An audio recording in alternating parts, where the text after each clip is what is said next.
Music by Vikesh भोजपुरिया।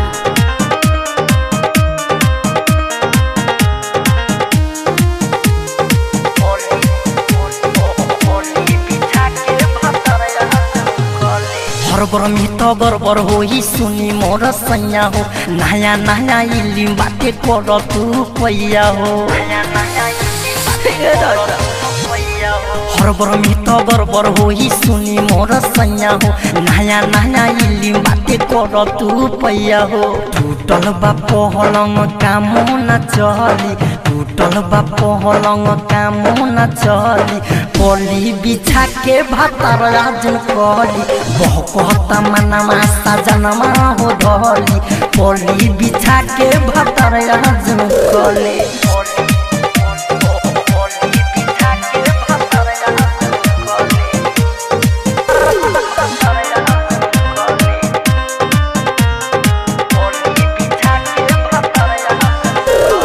तोहरे लुगाई तोला जल काहे हो,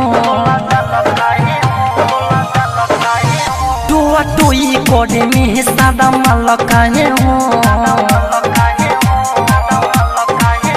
होई तोहरे लुगाई तोला जल काहे हो, टुआ टुई करे में सादा माल काहे हो। मार सपुटना टोटो में धली, मार सपुटना टोटो में धली, पली बिछा के भातर राजू कली कहता मनमा सजनमा हो धली, पली बिछा के भातर राजू कली।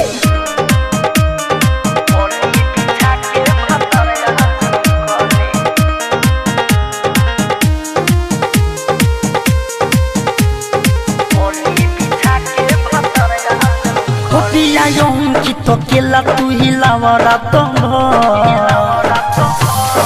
हे राजा हलो की सोरब तो पिया तू पियावरा तो हो पिया की तो केला तू हिलावरा तो भर हलो की सोरब तो पिया तू पियावरा तो भर।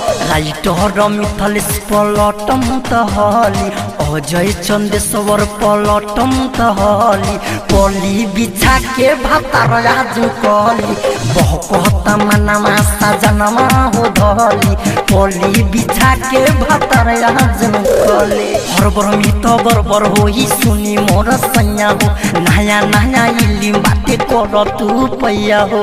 टूटल बा पहलंग काम न चली, टूटल बा पहलंग काम न चली, पली बिछा के भातर राजन कली कहता मनमा सजनमा हो धली, पली बिछा के भातर राजन कली।